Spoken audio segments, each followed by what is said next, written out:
रमेश ने झगड़ालू और दबंग पत्नी से आपसी लड़ाई के चलते दुखी जिंदगी देने वाला तलाक रूपी जहर पी लिया था।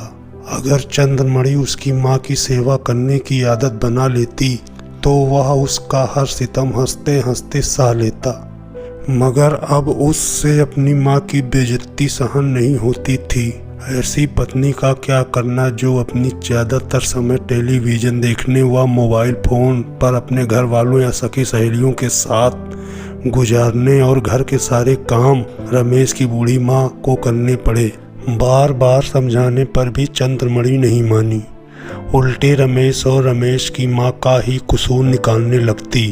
तो उसने यह कठोर फैसला ले लिया। चंद्रमणि तलाक पाने के लिए अदालत में खड़ी हो गई, मगर उसने अपनी गलतियों पर गौर करना भी मुनासिब नहीं समझा।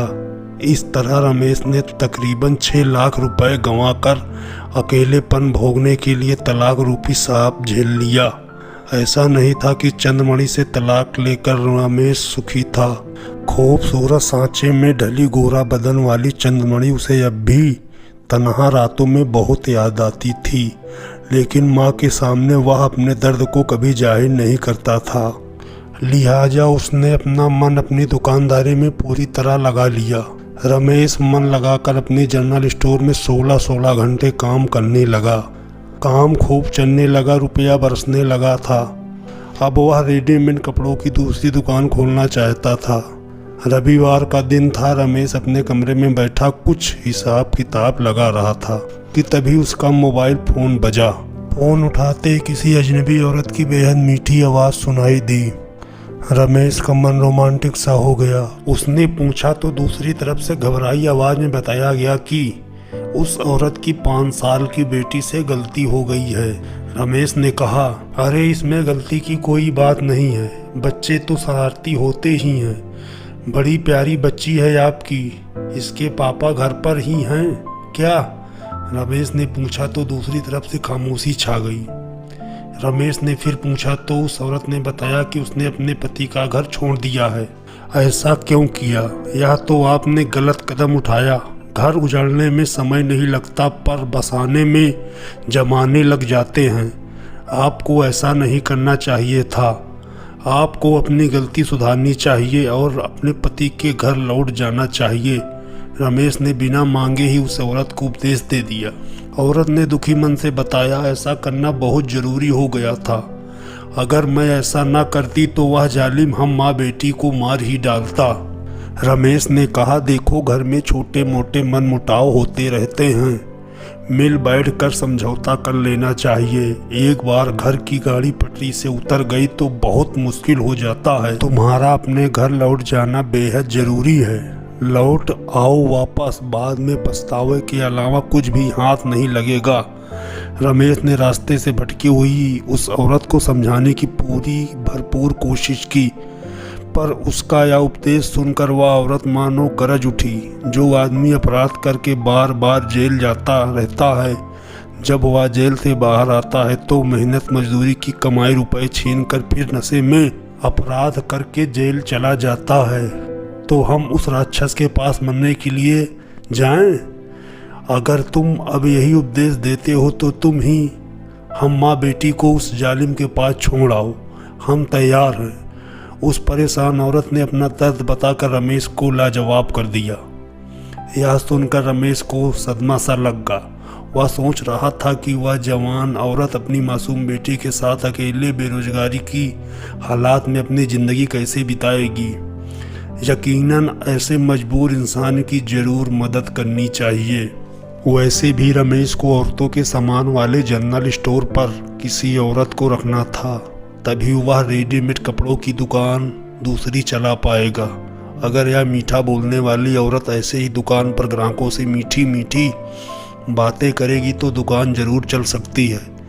रमेश ने उससे पूछा, क्या आप पढ़ी लिखी हैं? क्या मतलब? उस औरत ने चौंकते हुए पूछा। मेरा मतलब यह है कि मुझे अपने जनरल स्टोर पर जिसमें लेडीज का सामान बेचा जाता है, सेल्स गर्ल की ज़रूरत है। अगर आप चाहें तो मैं आपको नौकरी दे सकता हूँ। इस तरह आपके खर्चे पानी की समस्या का हल हो जाएगा। क्या आप मुझे 10,000 रुपये महीना तनख्वाह दे सकते हैं?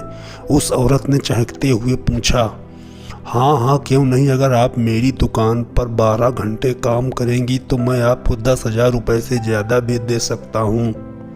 या तो तुम्हारे काम पर निर्भर करता है कि तुम अपने काम को कितनी ईमानदारी से करती हो और ग्राहकों को प्रभावित करती हो।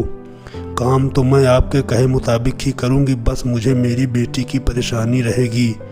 अगर मेरी बेटी के रहने की समस्या का हल हो जाए तो मैं आपकी दुकान पर 15 घंटे भी काम कर सकती हूँ। रमेश बोला कि मैं आपकी बेटी को सुबह स्कूल छोड़ाऊंगा। छुट्टी के बाद मैं उसे अपनी माँ के पास छोड़ाया करूँगा। इस तरह आपकी समस्या का हल भी निकल आएगा और घर में मेरी माँ का दिल भी लगा रहेगा। आपकी बेटी भी महफूज रहेगी। वह औरत खुशी के मारे चहक उठी। फिर बताओ मैं तुम्हारे पास कब आऊँ? अपनी दुकान का पता बताओ, मैं अभी आकर तुमसे मिलती हूँ। तुम मुझे नौकरी दे रहे हो, मैं तन मन से तुम्हारे काम आऊँगी, गुलाम बनकर रहूँगी, तुम्हारी हर बात मानूंगी। रमेश के मन में विचार आया कि अगर वह औरत अपने काम के प्रति इतना ईमानदार रहेगी तो वह उसे किसी तरह की परेशानी नहीं होने देगा। उसकी मासूम बेटी का वह अपने खर्च पर ही पढ़ाएगा। तभी रमेश के मन में यह ख्याल आया कि वह पहले उसके घर जाकर उसे देख तो ले। उसकी आवाज़ ही सुनी है, उसे कभी देखा नहीं। उसके बारे में जानना जरूरी है। लाखों रुपए का माल दुकान में है, उसके हवाले करना कहाँ तक ठीक है। रमेश ने उस औरत को फ़ोन किया और बोला, पहले आप अपने घर का पता बताएं।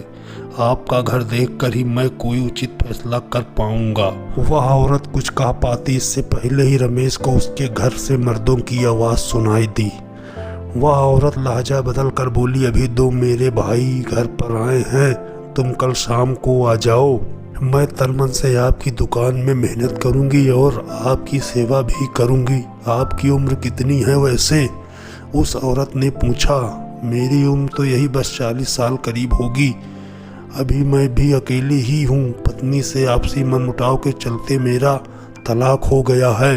रमेश ने भी अपना दुख जाहिर कर दिया। यह सुनकर वह औरत खुशी के मारे चहक उठी थी। अरे वाह, तब तो मज़ा आ जाएगा। साथ साथ काम करने में। मेरी उम्र भी 30 साल है। मैं भी अकेली, तुम भी अकेले। हम एक दूसरे की परेशानियों को दिल से समझ सकेंगे।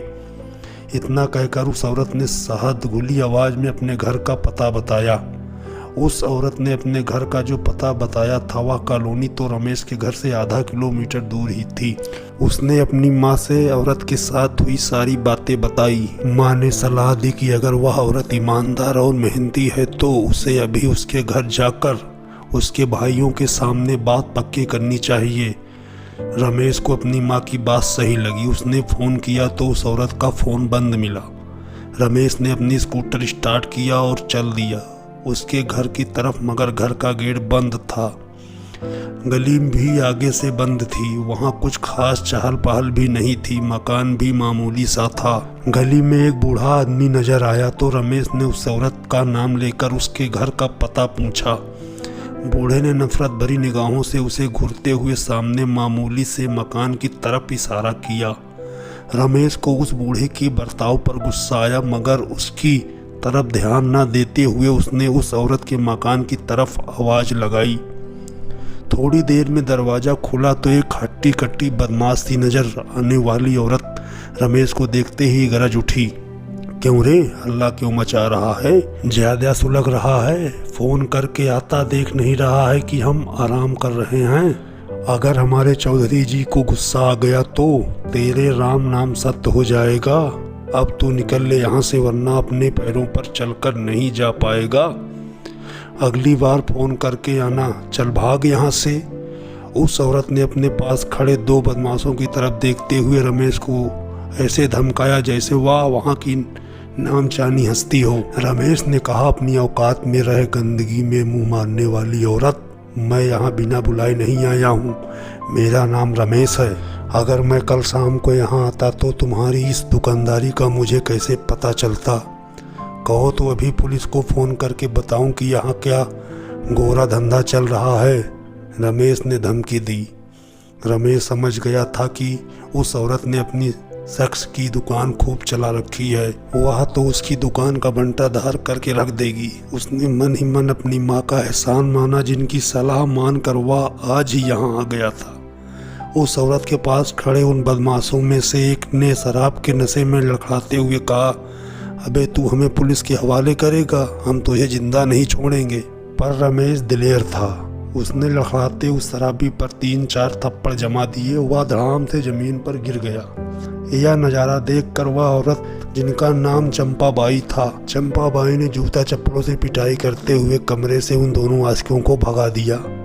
चंपाबाई हाथ जोड़कर रमेश के सामने गिड़ाने लगी, रमेश जी, मैं अकेली औरत हूँ, समाज के इन बदमाशों का मुकाबला करने में लाचार हूँ। मैं आपकी शरण में आना चाहती हूँ। मुझे दुखियारी को तुम अभी अपने साथ ले चलो, मैं जिंदगी भर तुम्हारी हर बात मानूंगी। चंपाबाई बड़ी खतरनाक किस्म की नौटंकीबाज औरत नजर आ रही थी। अगर आज रमेश आंखों देखी मक्खी निकाल लेता तो या उसकी गलती होती। वह बिना कोई जवाब दिए अपनी राह पकड़कर घर की तरफ चल दिया। हर दिन नया मर्द देखने वाली चंपाबाई अपना दुखड़ा रोते हुए बार बार उसे बुला रही थी, पर रमेश समझ गया था कि ऐसी औरतों को जिस्म की दुकान हो या जनरल स्टोर, वे घर जगह बंटाधार ही करेंगी। इस तरह रमेश ने अपनी माँ की बात मानकर अपनी दुकान और अपने जीवन को बचा लिया। उम्मीद करता हूँ कि ये कहानी आपको पसंद आई होगी। अगर पसंद आई है तो हमारे चैनल को सब्सक्राइब और वीडियो को लाइक करें और दोस्तों को शेयर जरूर करें। हम आपसे मिलते हैं एक नई कहानी के साथ। नमस्कार।